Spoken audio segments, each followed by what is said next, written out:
taught me how to live. Daddy taught me how to give. Both of them had their own sins. Down to the river, every man has felt the shame. All our blood, it runs the same. Father, hear us as we pray. Down to the river, down to the river. Sing, oh, oh, bury me, carry me, oh, oh, far beneath, oh, oh, fire and water me, going down deep, singing, oh, oh, bury me, carry me, oh, oh, far beneath, oh, oh, fire and water me, washing me clean, carry sea,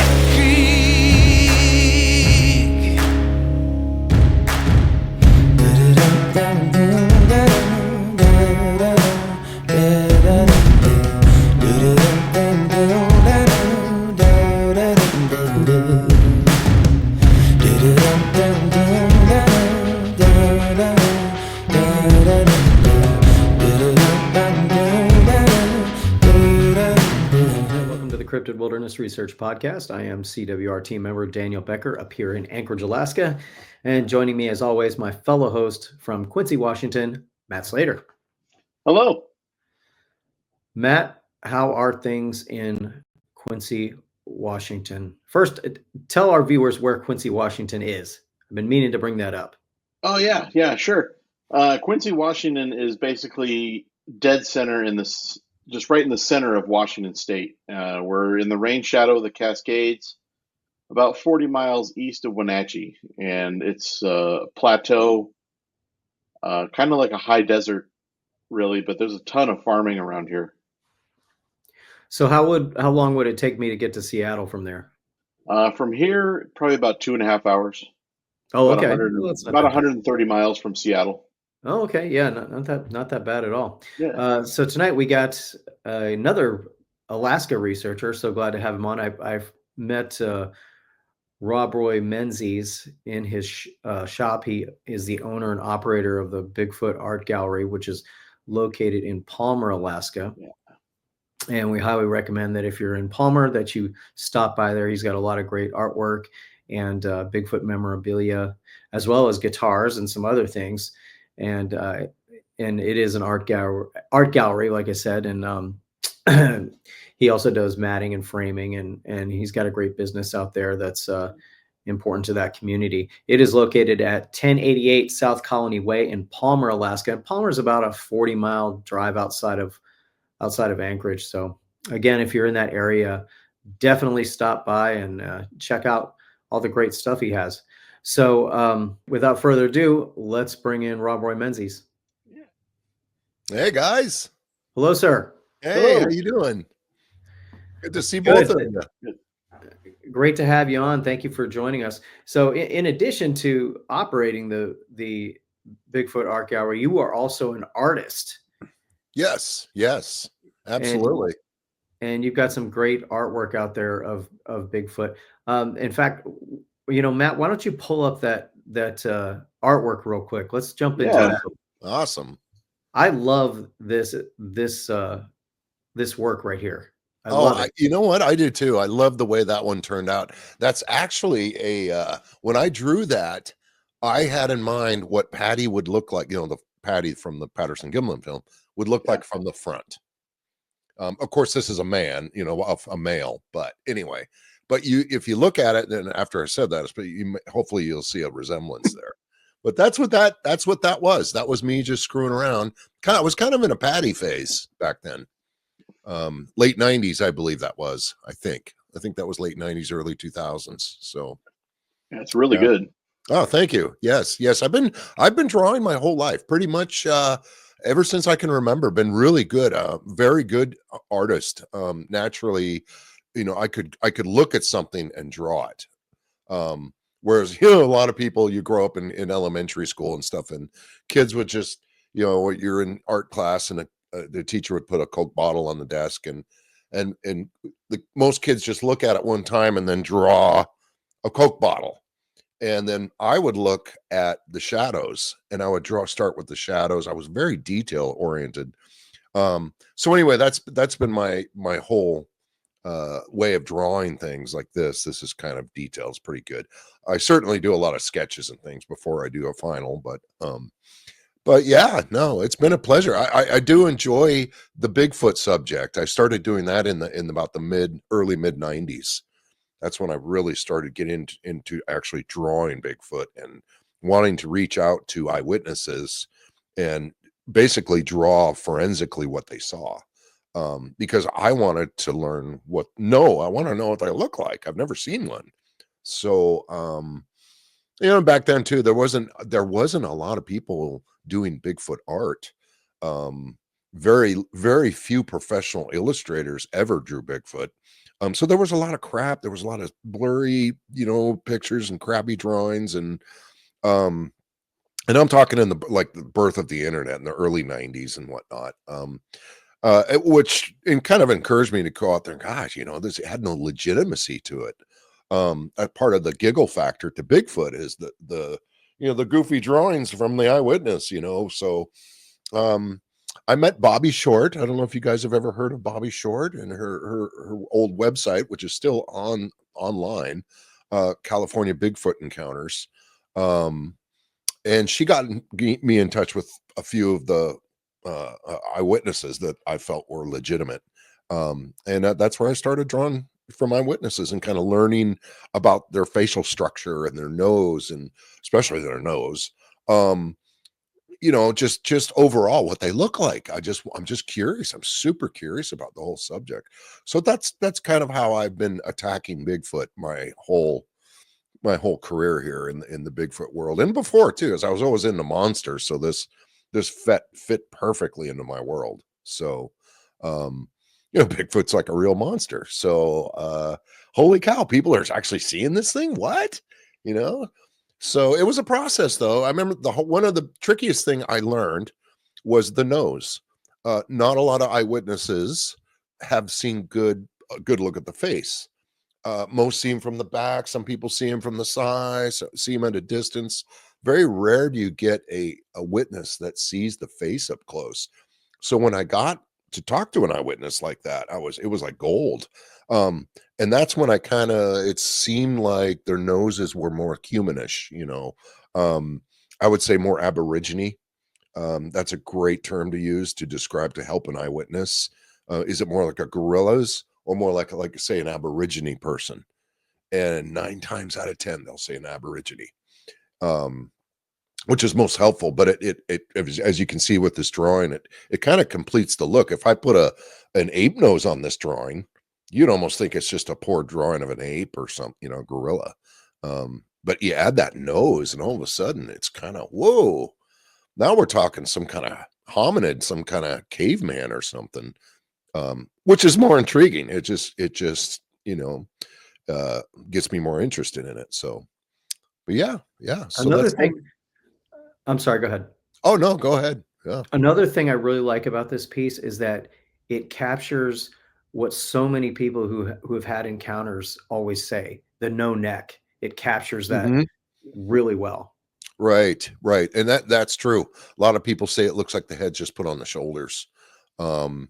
So yeah, I was a very, I tried to pay attention to these kind of details in each kind of drawing, and as I interviewed people and drew different Bigfoots, I got to know the look of it. So it's kind of like now I just kind of have fun with them. I can create my own illustration, which is a wonderful thing for me to do, to go out on my ATV. And living here in Alaska, of course, as you know, Dan, it's just beautiful here.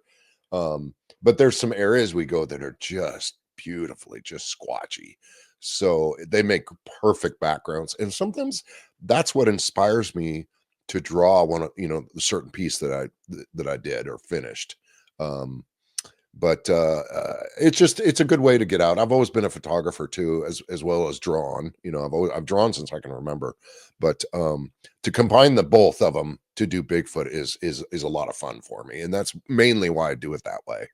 But But yeah, anyway, yeah, I still do pencil drawings. I still love drawing with pencil. So, Absolutely fantastic piece.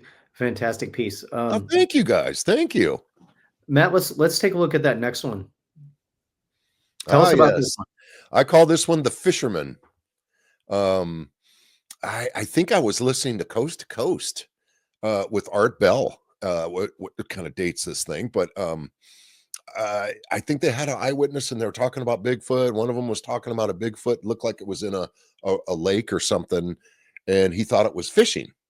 So that's what gave me the inspiration to draw this. The little lake, he's in that's very foggy, the full moon's out, and I wanted him to look like he was fishing, I guess. I guess that's what he's doing. But it could be open for interpretation.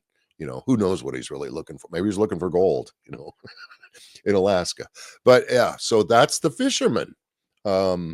Very popular piece. I've sold a lot of prints of that at my store. By the way, I can print out any of these prints for you if you guys, anybody out there. Yeah, I was going to ask for those of our viewers who might be interested in Yeah. acquiring one of these pieces, how would they go Yeah. about Basically you can call my store, or go to my website. You can Facebook works. It's a little tricky because I'm not always on Facebook, and sometimes I don't want to be on Facebook, but you can message me on there, and I do get people messaging me and asking me about the cups or prints. And I'll be happy to print you out, give you a quote on how much the print and then the shipping would be. Shipping lower 48 is always the killer. It's always the one it's like, oh man, but it generally is about anywhere from $8 to $15 to sell a little print, and I can sell up to 13 by 19 size, but I generally sell 8 by 10s. That's a common size. People can go up to a Walmart or a Michael's and buy a little frame for it. But yeah, there are certain drawings I've done that I sell all of them in my gallery, but there's certainly certain ones that sell pretty quick and sell more. That's one of them right there, the Fisherman. I sell a lot of that. I have that on a coffee mug too. Makes a great coffee mug. Wonderful pieces, and thank you for sharing. So, in addition to being a Bigfoot artist, you're also a Bigfoot researcher. Now, tell us the story of how you got involved in all this. Oh gosh. Well, you mean just in general, the researching? Uh, Pretty much how what we discussed about my drawing. Really, the drawing and the idea of my angle of being an illustrator. I mean, I went to college to be a professional illustrator, so I've got a college degree and illustrated countless years.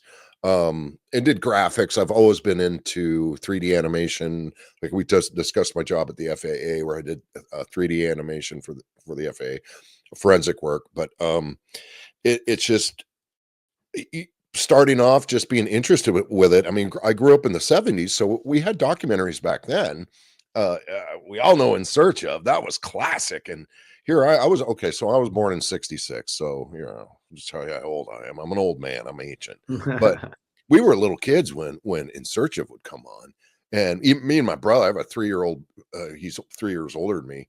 Doesn't matter. All the kids, In Search Of was on. We'd watch it, and we're in Juneau, Alaska. So we didn't have many TV channel options growing up in Juneau, Right. hardly any. But if we saw, and the old Bigfoot documentaries from the 70s are some of the best, if you ask me.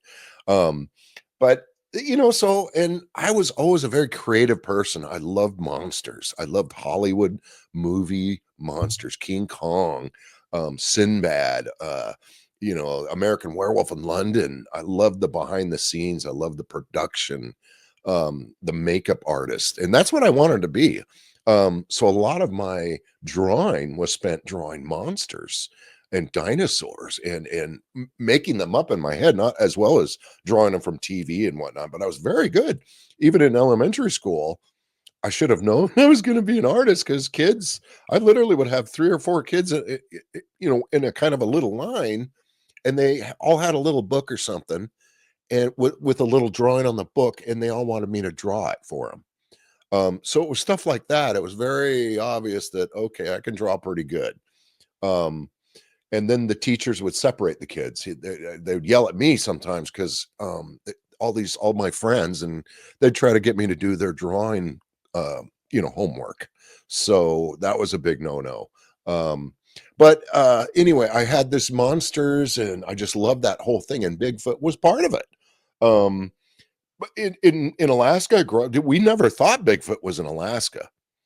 Every documentary we saw, it was always in California or Oregon. We had bears and stuff. We had real things to worry about up here, but no, I never thought, none of us ever thought Bigfoot was. So, when we played in the woods and which we did a lot in the 70s, we weren't thinking about Bigfoot. Maybe I heard some tree knocking back then or something. I wouldn't have known. We were we were more worried about bears. So, but the whole Bigfoot phenomenon really kind of took us a pause when basically I discovered girls, and I wanted to be a rock star for a while. So I play guitar. Obviously, I have a lot of guitars, but I do play them. Right. I went through that phase. But it was about in the 90s, with the early 90s, kind of the birth of the internet. Had been online for, a year or so, or not quite a year, just pretty new. It was pretty new. And I don't know if you all remember dialing in Bigfoot in that search engine for the first time and hitting enter. And wow, all these websites came up. And it was a night I was bored. I was kind of like, okay, what's this internet all about? So I did that. Yeah. So one of them was Bobby Short's California Bigfoot Encounters. And it's still an awesome website. It is just plugged full of stories, and she really did a lot of research back then. And she certainly doesn't get enough credit to this day, but I got to know her through her website and whatnot, and we became kind of friends, and I began drawing images for her website. And then that's when it sprung. I said, Bobby, do you know any, credible eyewitnesses that I could contact and do a kind of forensic style drawing? Oh yeah. So that's kind of how that started. And in that adventure, I met all kinds of interesting characters. Bobby, what's his name? Peter Byrne. I didn't meet him, but I sent him a drawing of mine. And this was back in the 90s. Didn't ever think I'd ever hear from him again. It was a little pencil drawing of Patty I did. And by God, he responded, and he said, Oh, that's awesome. Yeah. He said, this is the best pencil drawing of Patty I've ever seen. And you can quote me on that. And I kept that email forever. I mean, I was just so stoked. Even back then, these guys were still pretty, godlike, I guess. Meldrum was, but he was still approachable. Jeff, actually, I did Patty drawings that are I want to say kind of famous. They're out all over the internet. But Jeff kind of helped me with some of that back then, which is kind of how I met Jeff Meldrum. And then doing the Fairbanks Boreal Bigfoot Expo a year ago, I got to meet him for the first time, and we both enjoyed it. It's the first time I got to meet him in person. But I've known him since the early 2000s or the late 90s through email. But he did kind of help me guide through this. I want to do kind of a forensic drawing of Patty and make that blurry frame number 352 just more in focus, without really doing any kind of artist embellishment, nothing just use what's there and try to make it more in focus. And I would email Jeff and say, what do you think? And he would suggest certain things, and I'd kind of, oh, you're right, it is kind of flat looking. So I do a little adjustment, but kind of the same thing I do with eyewitnesses. You probably heard of Sibylla. She does Sibylla Irwin, right? She does she's doing it right now. She should get a lot of credit too, but I started kind of back when she was starting too. So there wasn't a lot of us doing it, but anyway, that's what got me into it. I've always been interested in the subject. I've always listened to eyewitnesses. Even in high school, I would listen to people.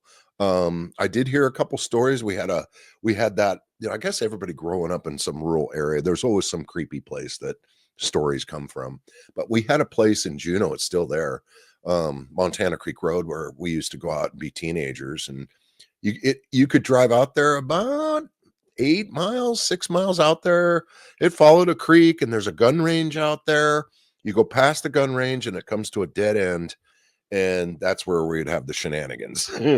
Usually involved weapons and drinking or whatever, but back then it was high school, but we were weren't shooting each other, but there were some stories that came out of there. I remember hearing that's the first time I ever heard the term wild man was from out in Montana Creek Road. People were saying they see wild men out there. And back then, and being in Alaska, I thought they were talking about hippies. Oh, that's it. Right. So I don't know. So, but yeah, I actually know two people that one saw tracks out in that area, and one actually supposedly had a Bigfoot walk in between him and an oncoming car that were both driving really slow on a dirt road. But they clearly, his car was full of people.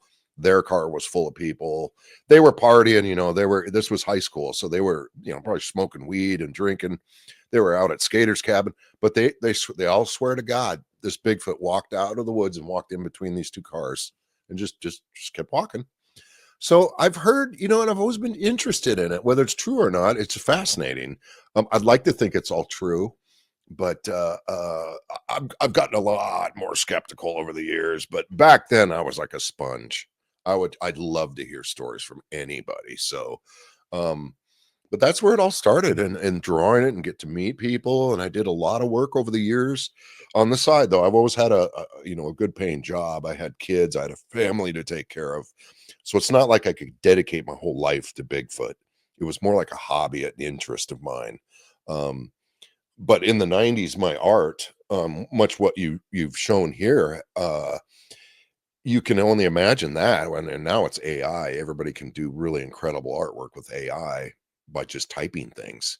But back then, my drawings were pretty well, you can imagine. It was like, holy cow, who did this? And so it was like lighting gas to fire. It was pretty popular. So I began doing like Bigfoot conference posters and get people contacting me to do events and things. I did that for a number of years until it just got a little too much for me and working, my job. And it's like, I just didn't have enough time. But I still, I still draw Bigfoot. If I have time, when I go camping, it's one of the things I like to do at night when I'm camping in my camper, of course, is still sketch out Bigfoot. I listen to radio shows and podcasts, and sometimes that inspires me to draw something, so yeah, it's just an interesting subject to me, and it always has been.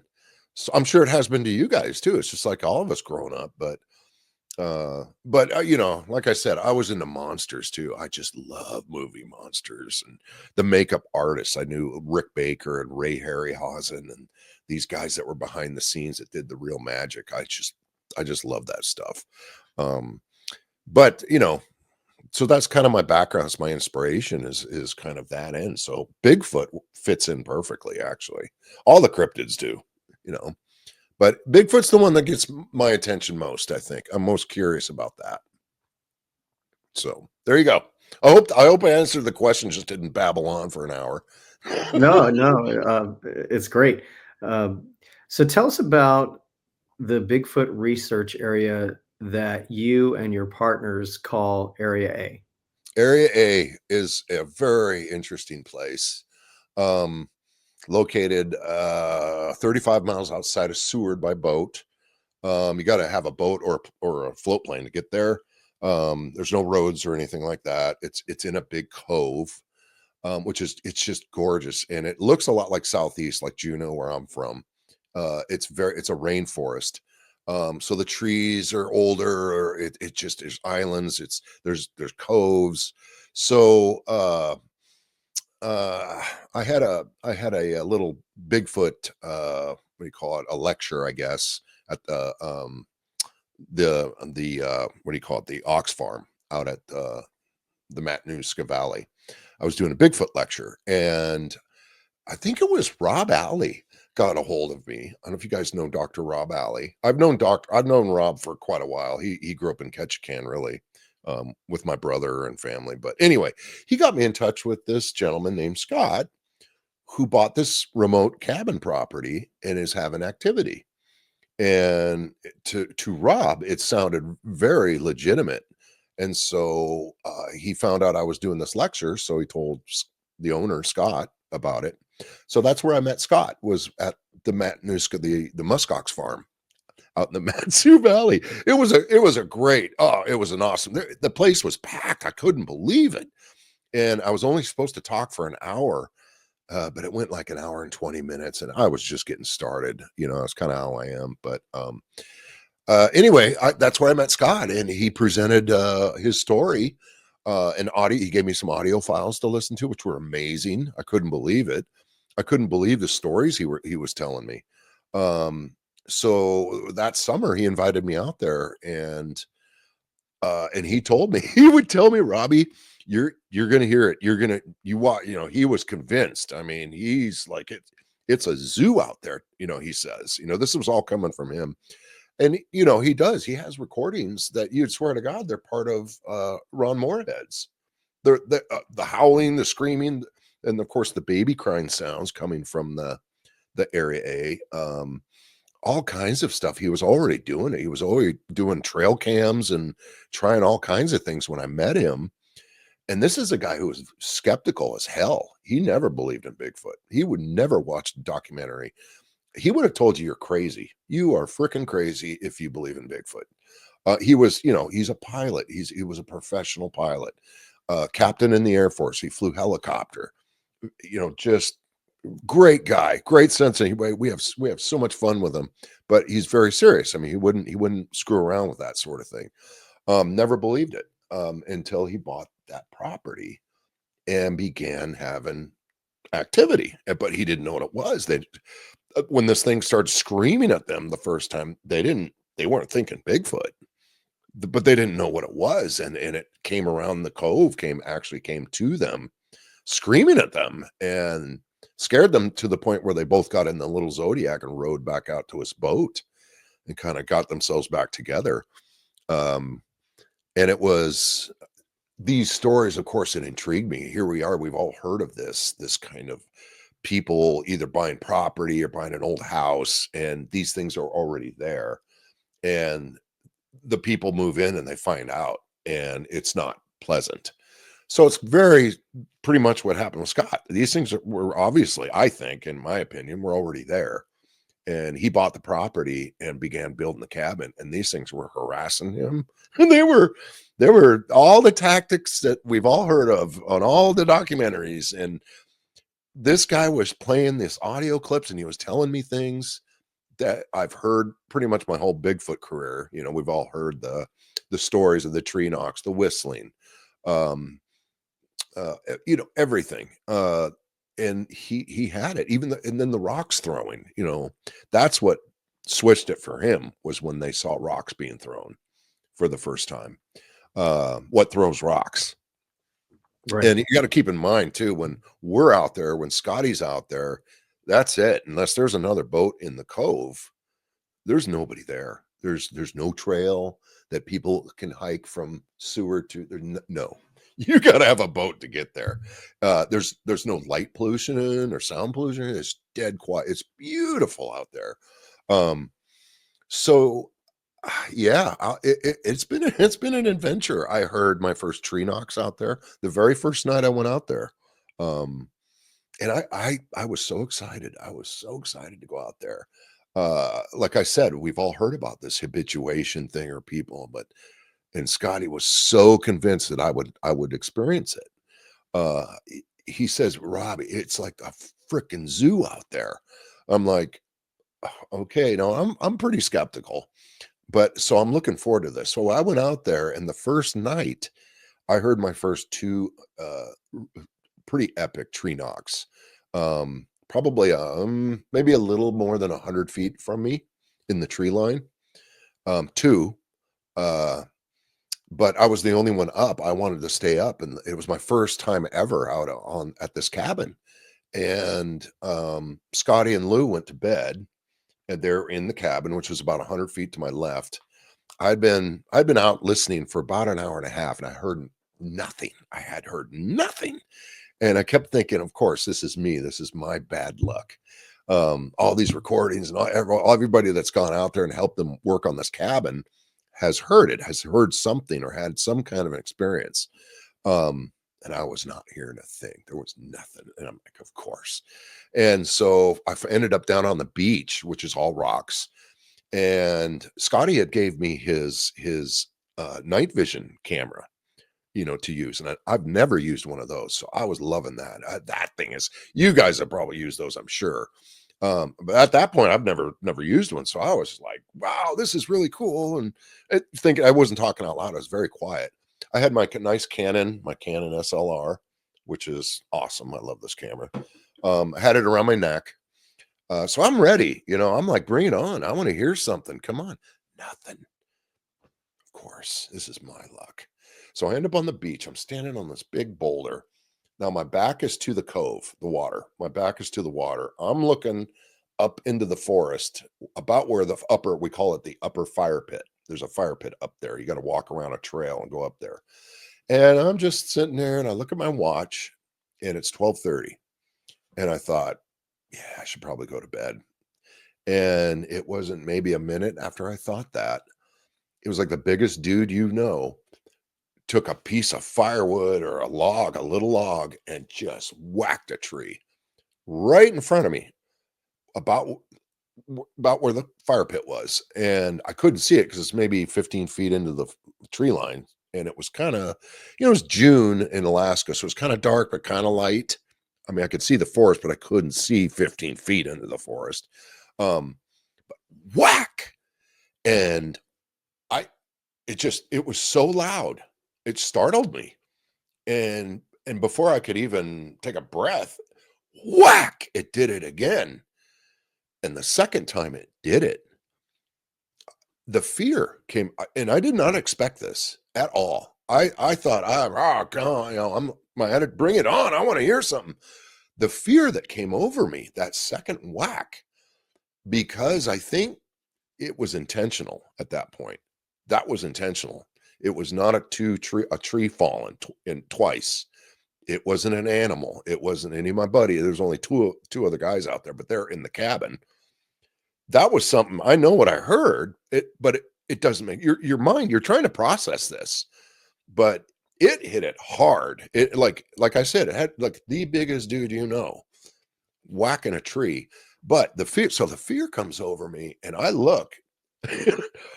All I wanted to do is get to the cabin. I felt like, because it was intentional. I've never heard anything like that before. I've never heard a tree knock. Plus that close. I know what I was hearing. It was confusing. But I did not want to see a hulking figure swaying next to the cabin, blocking me from getting to the cabin either. I mean, all this is going through my head so fast, and just adrenaline went through me. And I purposely tried not to run. I walked as fast as I could to the cabin. And as I was getting to the cabin, I hear Scotty. I hear Scotty going, Robby. And I look up the stairs because his cabin's on stilts. So it's on probably 8-foot stilts off the ground. So the deck is up. So you got to take stairs to go up to the cabin. But he was standing up there yelling at me, "What, hey, Rob?" And I'm like, "Oh my!" He said my eyes were this big, and I was super stoked. I was like, "Dude, did you fucking hear that?" Bah, bah, bah, bah. And he's excited. He heard it too. He turned out he came out on the deck to check. He had to go pee. He woke up. He had to go pee. So he walked out, and he knew I was outside, but I wasn't on the deck. I was standing down on the beach. He goes, Robby, but I didn't hear him. I didn't know he was up there. And he goes and pees off the deck, and that's when this thing cut loose with the 2 whacks. And it was interesting because we get together. He's like, "Did you hear that?" I'm like, "Oh my God, did you hear that?" We're both stoked, and we sat there for 20 minutes looking into the woods there where it happened, and we heard nothing, not a peep. And we realized the next day, not once did either one of us, even we didn't even think, we were so jacked, and I was so excited. I never once raised that night vision camera. Never even occurred to me. I was so freaked out by what I heard. But it did. I was shocked by how it scared me. It scared me to the, where I wanted to get to safety. I've never experienced that. That was unusual. That was on purpose. Whether they're saying, "Hey, we see you. We see you down there," or "Hey, Hal, we got one over here." It was some kind of community. It was on purpose. And that's what scared me. And I've never heard that before. And everything, it's like, oh my God, it's like it's true. It's like it all came down like an avalanche. Everything I've been listening to people for decades, it's all of a sudden it was finally true. I know what I heard. There's nobody up there. There's no people. Whatever that was, it wasn't one of us. If it was a person there, I don't know where they came from. But that's sort of activities going on. It's ongoing out there. It's not unusual at all to experience tree knocking out there. But anyway, that was my introduction to Area A. So, of course, it wasn't called Area A there. I think it was called. I actually came up with the name Area A almost immediately, because who wouldn't? I mean, it's like, what is there? Isn't there an Area X or something like that? I thought there was some Area X. Yeah. Like, Scotty, there's an Area X. Why don't we call it There's like Area an area A? in Yeah, Oklahoma or yeah. something. It seemed like anybody would have called it, or not went with it, but called it Area A. Either A for Alaska. So Scotty hated it. I don't like that. But Beans, then Beans came into the picture about, I think, the next year, and he said, "Well, Area A for ape, Area Ape," and we're like, "Oh, that's kind of fun." Of course, Scotty liked that. Now he likes it. So that's the little story of Area A. That's just really Scotty's property, but So did you guys end up the next day going to where you heard that tree knock and looking yeah. around? Oh yeah. Oh God, yeah. I couldn't wait to go up there. I went up there, and of course what I was doing is just looking for any kind of a stick, something laying around. It looked like it got hit, or footprints, something, but footprints really hard. Everything's moss up there. It's very hard to see footprints. But the fire pit is pretty set up. There's been people up there, so it's kind of stomped down, but we were looking for anything, and it's pretty wet. Everything's kind of wettish, and what we did immediately, like anybody would have done, is we're looking around. I'm looking at trees and stuff, and I'm looking, I see this little, branch tree limb laying there, and I pick it up and I go to whack a tree with it, right, to see if I can. It would go block, it would like mush. The tree would fall. It was all rotten. You had to go practically take a hard piece of firewood and hit a tree as hard as you could, or a rock and hit the tree to make that same crack. The tree knocking I heard, it was very loud and very clear. You knew exactly what you were hearing.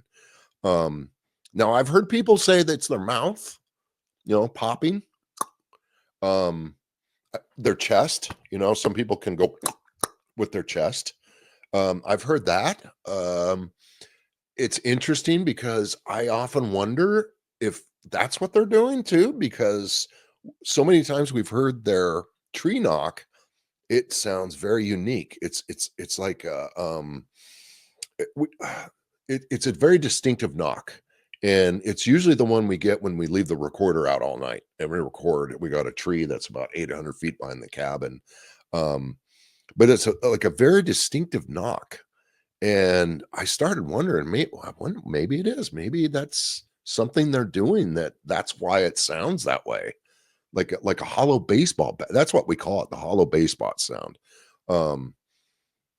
So anyway, besides that, I've heard them throwing rocks, pretty good sized rocks, from the woods, from the tree line onto the beach and into the water. Just like it would be a person, like you or me, just sitting in the woods, just chucking rocks. Some of them would hit the beach, some of them would hit the beach, then the water. But I don't know what else does that. There's nobody over there. You know, we're all over here and we're hearing it. We were woken up one night by one doing this, and the tide was all the way in. So the little skiff was about 15 feet out in the water, just kind of tied up to a tree. But apparently they were throwing, the rocks were getting thrown at the skiff.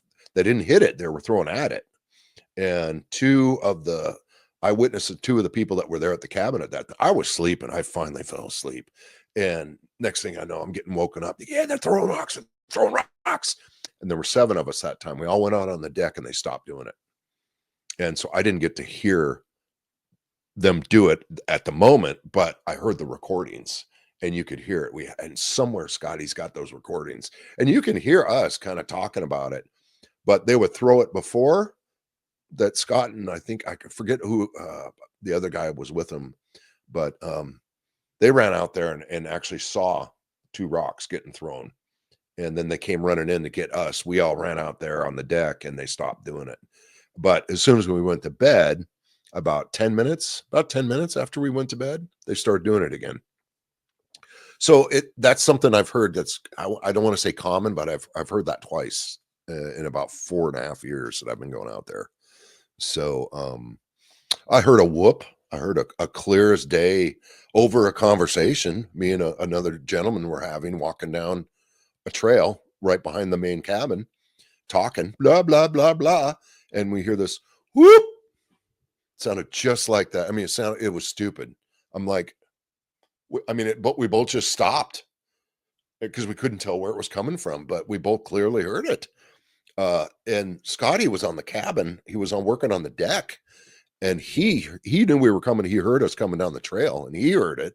He said, "Hey," and we recorded this. We had this one incident recorded, but he says, "Hey, did you guys hear that?" And I said, "The whoop." He goes, "Yep."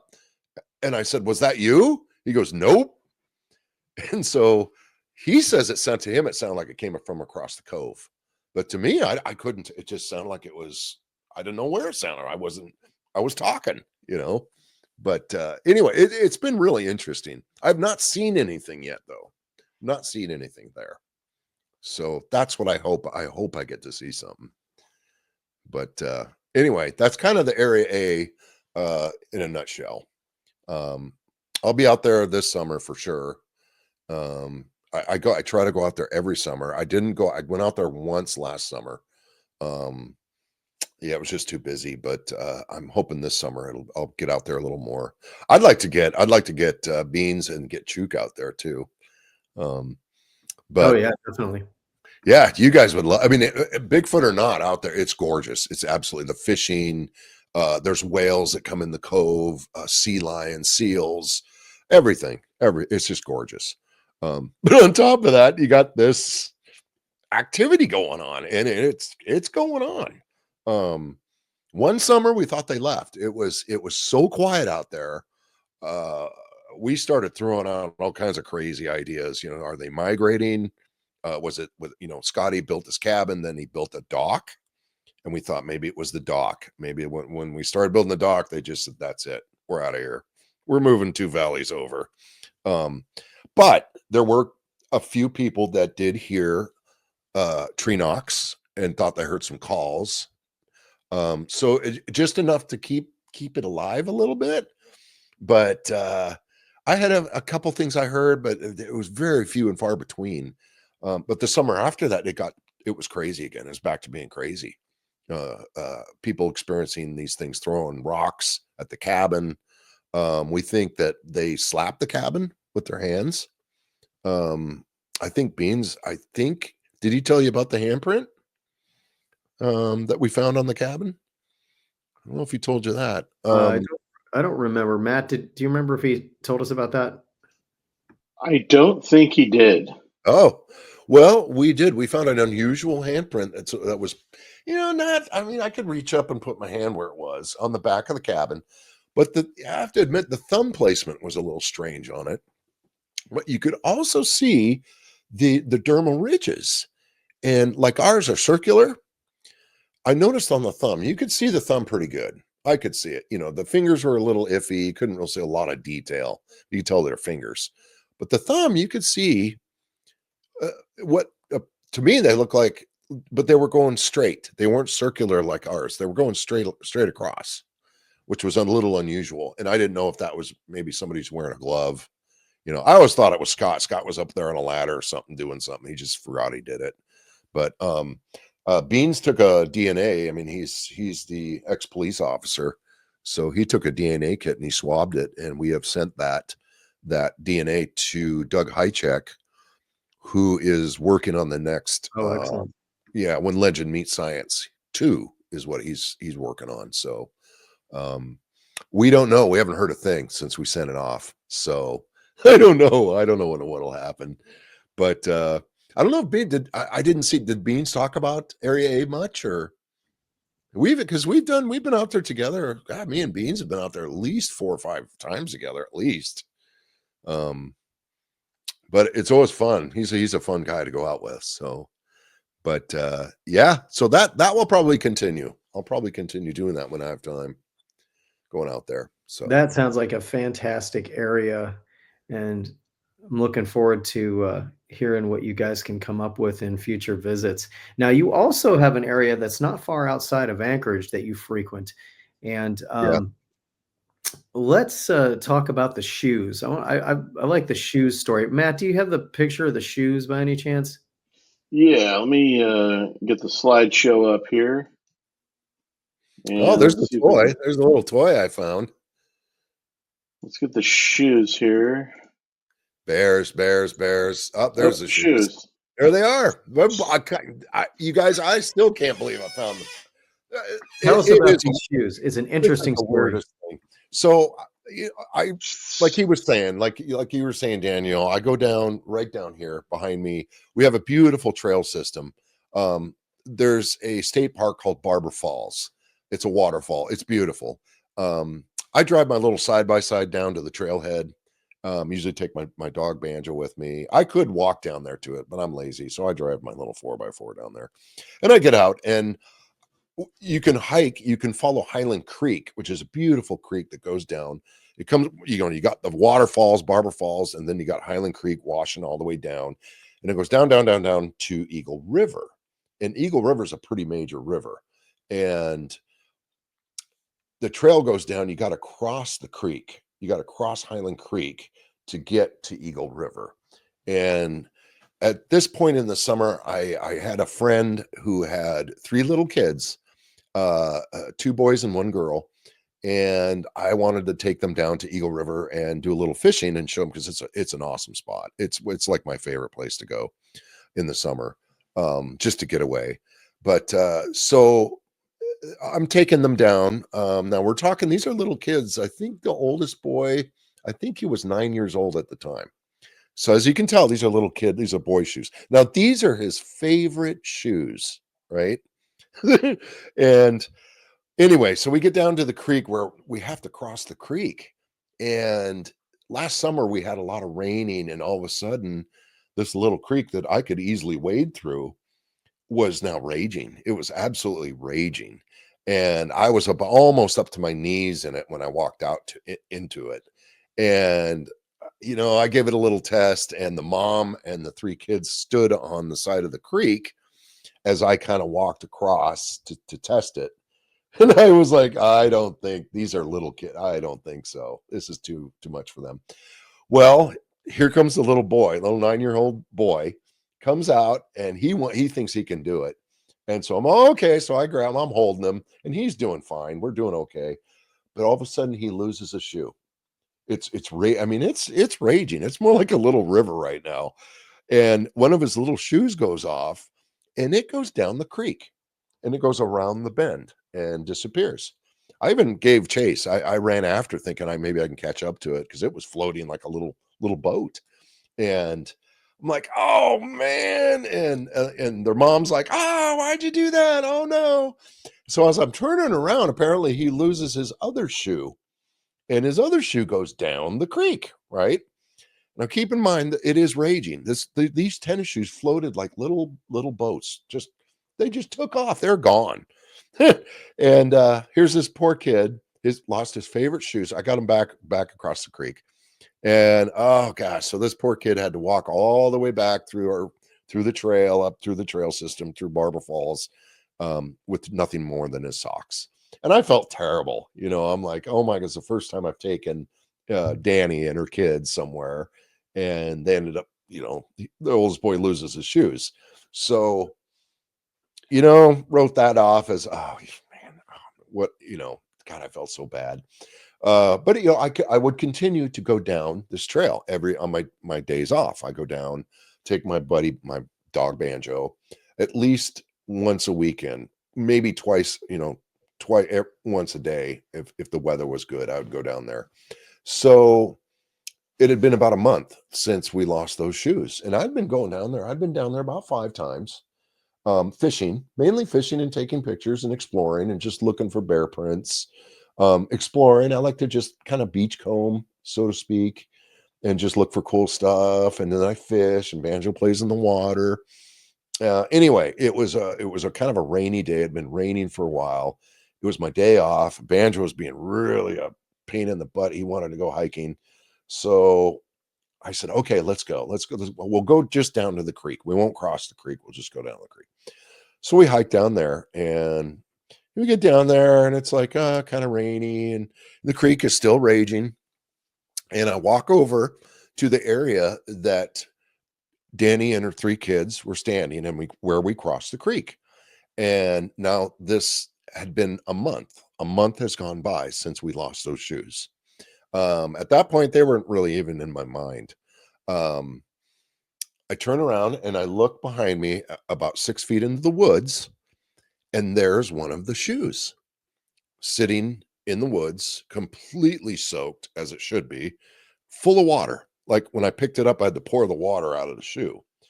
And I'm just like, no way. How did the shoe get here? I mean, we watched it go downstream. There's no way unless somebody picked it up and actually put it there. So I immediately take pictures, and I texted Danny, the mother, and she can't believe it either. She says, I watched that shoe. We watched those shoes go. Yeah. And I said, I've been walking around down here for a month, and I've been actually looking, keep an eye out for these little shoes, hoping I could be the hero, and find these shoes. But, a month goes by, they're gone. They're in Japan by now, but, couldn't believe it. So she said, well, get it back to me, and I'll give, those were his favorite shoes. He'll be shocked when it's his birthday in a week. I'll give it to him for his birthday. I'm like, okay, fine. I'll give it back to you. That's great. So that was really weird. So 3 days later, now it's a beautiful day. So it was my day off. So I decided to take Banjo down to Eagle River. And this time we're going to cross the creek, and we're going to hang out. And I took my little chair, took my fishing pole, and we crossed the creek where I did with this young man. We crossed the creek, got across it, no problem. Walked on the trail, walked the rest of the trail down, which is maybe a quarter of a mile. And now we're on Eagle River, and had a great time. Did about 2 hours fishing and playing with Banjo and having a great time.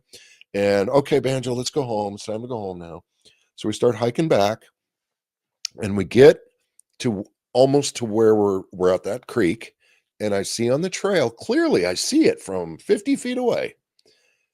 There's the other shoe sitting on the trail, right? You couldn't miss it. It was like placed in the middle of the trail.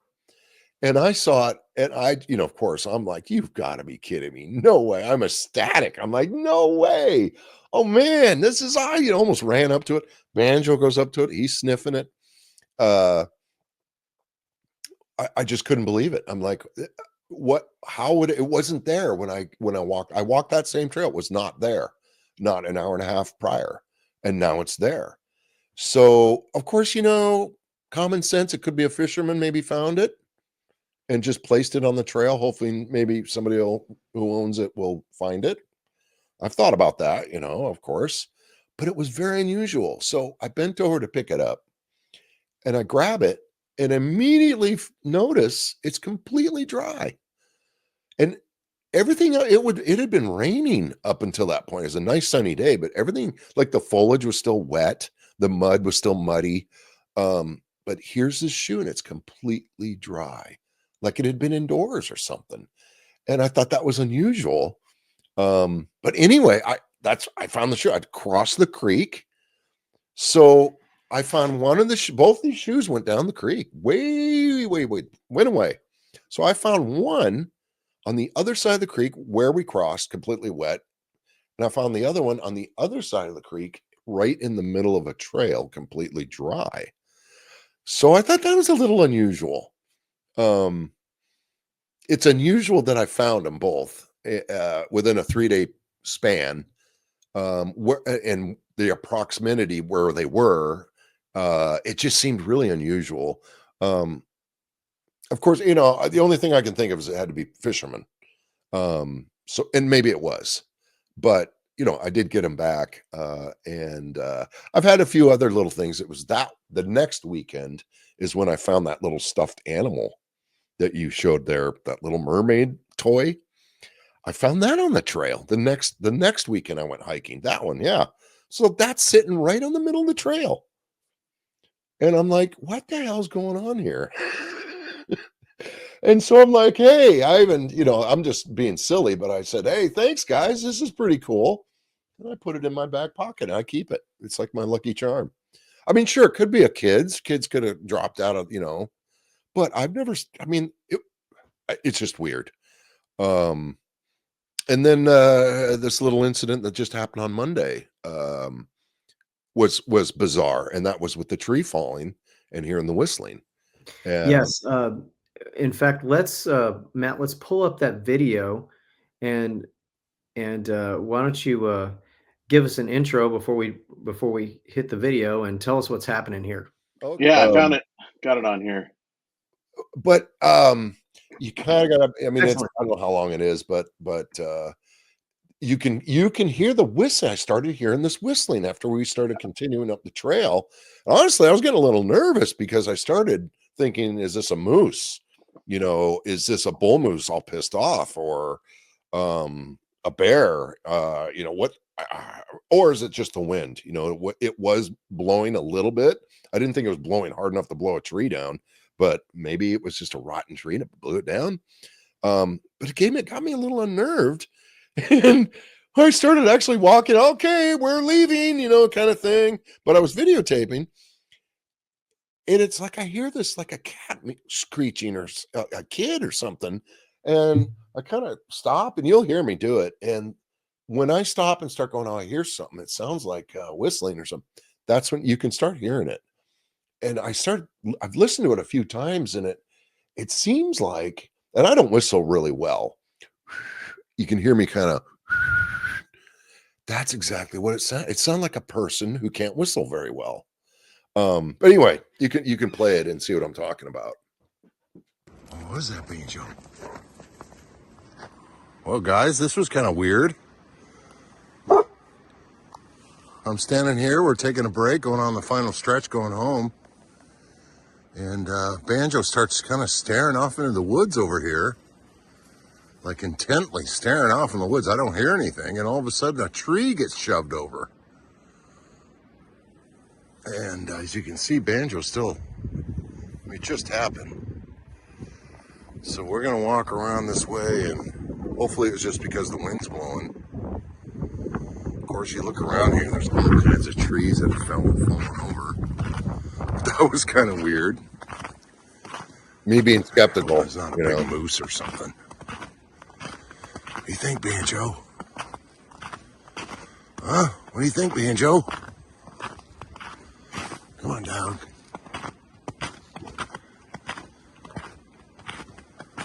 What is it, Doug? He is still, this is what kind of freaks me out. He was still freaking out.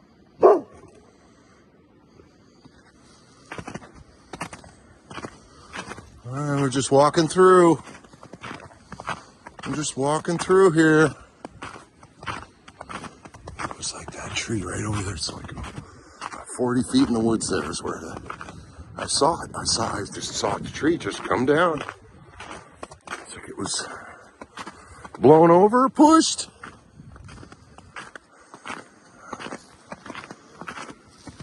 So this is when I start hearing something to my right.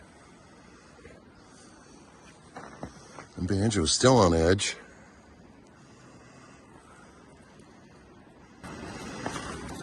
Weird. I'm hearing something over here too. Yeah. Sounds like a kid yelling or something. A cat crying or. There, you can hear it right there. Hear that?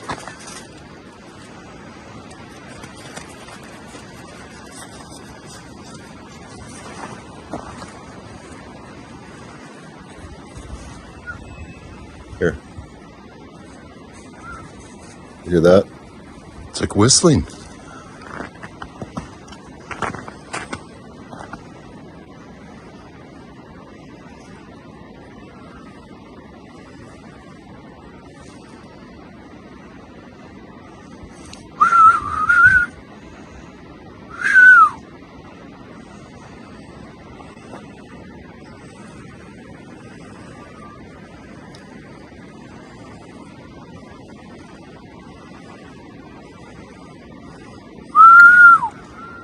There it is. It literally sounds like me trying to whistle. Because I'm a horrible whistler.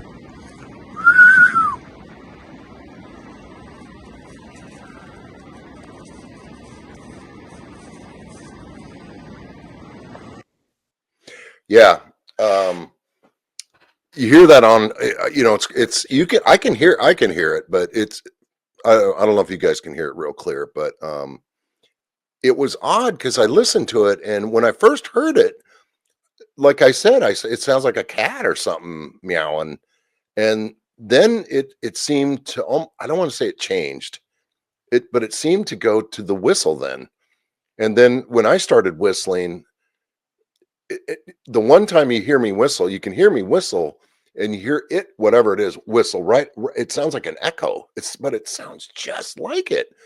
And I kind of wonder, I definitely heard the mimic.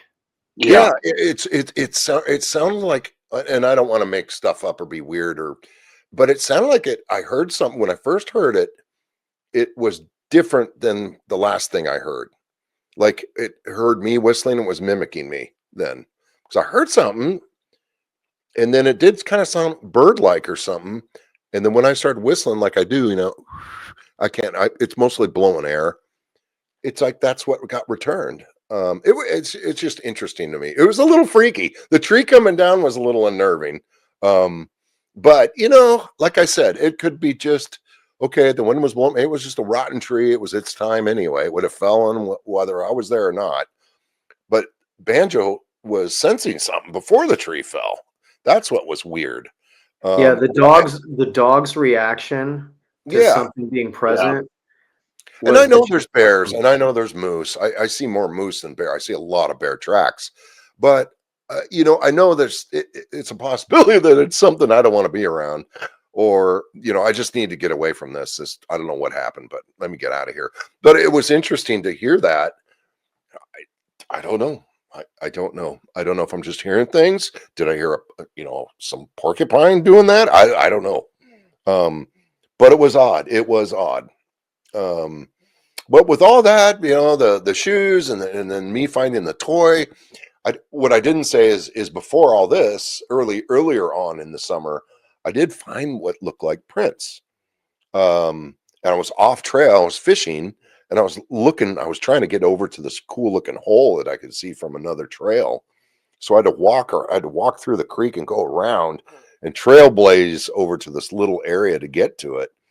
And I walked down to step down into this little embankment, and I see what looks like a track.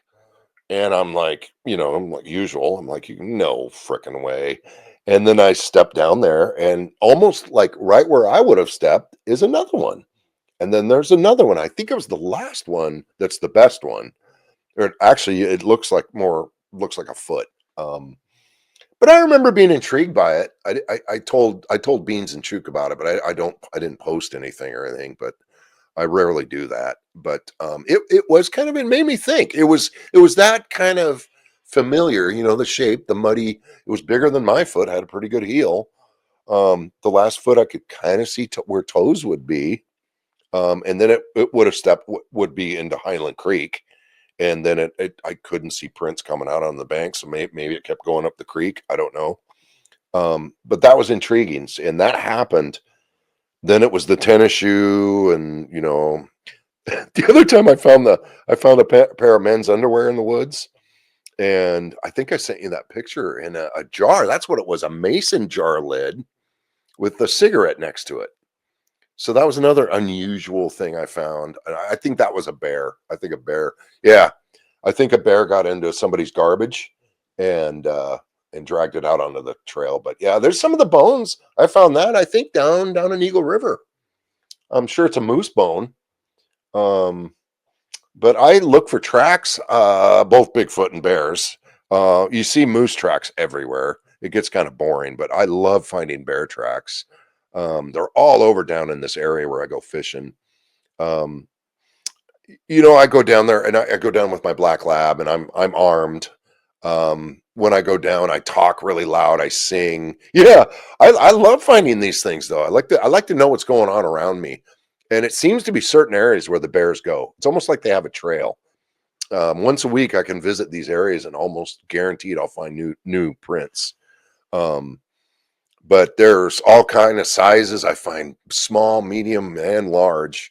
The interesting one, I don't know if you guys have it, is the bear. It's actually a double track. It right there. It looks like that looks like a Bigfoot track if you didn't know better. It is perfect. It does. I mean, if I was a hoaxer or something, I could flash this all over the place. I mean, it's got the textures in it, and it looks like it has toes. But it is a double bear track. And for people out there, yeah, take a good look, because you can see how somebody would be tricked by that. But I only know it's double bear because if I was zoomed out on a wide angle, you would see all the other bear. Matter of fact, there's Banjo's track right above it. But yeah, but that one was really cool. That's one of the coolest double bear tracks I've seen. But yeah, it totally looks like a Bigfoot foot. Yeah. But yeah, interesting stuff. It does. But I love going down there. I've seen lynx down there. I've seen, I had that little brown bear experience. It was actually after I found the second shoe is when I saw that brown bear cub. But they're all over up there. I was telling you, Dan, I'd love to take you and Chook up there, and Beans, all of us, and just stay up there till like 3 or 4 in the morning in the summer. I would say let's stay the night, but I don't know if I could do it, just because there's so many bears. Well, yeah, I was going to ask if we'd be bringing an artillery cannon with us. Yeah, Chook would take care of that. Beans would too, but yeah, it gets a little in there. My head's on a swivel when I go down there. I did one time. I went down there, and a family got behind me on the trail, and they cut off, and they went there's a little Y in the trail. They went around, but like I said, my tactic when I go through this, I sing a lot and I talk, and I'm really loud. And when it's real bear, I mean, when the bears are out, they're out. There's poop on the trail. I mean, it's like they're there. It's the least I can do is start, I yell at Banjo and I sing stupid little silly songs. And well, anyway, I was doing that. I get down, and this family's behind me. They go the other way. I get down to the river. I'm like, yes, nobody's down there. It's like, it's mine. I got my chair. I set it up, and out come the other side of the creek. Here comes the family. I'm like, oh, hey guys. And they're like, hey, did you see the mama bear and 2 cubs? I said, no. They said it charged us. And I said, oh gosh. They said, yeah. And I said, no, well, I was singing and yelling the whole time. And they go, oh, you probably scared them towards us. I'm like, oh, jeez. Well, I guess it works then, But oops. Yeah. It pays to be a little goofy sometimes in the woods. So there you go. So we're getting close to time for part 1 here. Let me throw the ball up to my partner in Quincy, Washington, before we close. Matt, what you got? Yeah, it sounds like you got a nice little area right around your house there. Even it's super convenient, and being able to have access to Area A, yeah, outside of Seward down there, and people, a lot of people may not understand that once you leave Seward, there is no connection No, not to really. anywhere else Yeah. out there. I mean, that is as close as you can get to a raw frontier. Oh yeah, yeah. Yeah, where And Scotty's cabin is, you have to have a boat. I mean, you can't yeah, even a little boat would be hairy. You got to cross the bay, and get some pretty big seas out there. Um, yeah, once you're in that, it's a beautiful area. It is absolutely stunning. So, it's great that you have access to that. I'm a little bit jealous. well, well, you know, he's renting. He's got 4 rentals out there now. He just built them, and there's a whole nother segment on that one. But you can rent them, and you can go out there. You guys can rent these cabins. He's got 4 of them. They're little. Each is a 3-man cabin. They've got diesel heaters in them. They're all positioned looking at Ellsworth Glacier. They all have glacier views. They're the cutest little things. It's going to be awesome when it's done. But I can't believe he did it. When I first met him, he was like, "There's no way I'd invite people. I don't want Bigfooters out here. I don't want this and that." And well, he's already had 3 Ukrainian women rent one of the cabins last year. So last summer, this end of the season. So anyway, that's possible. We can go out there, and it would be a blast. I would love for us to go out there.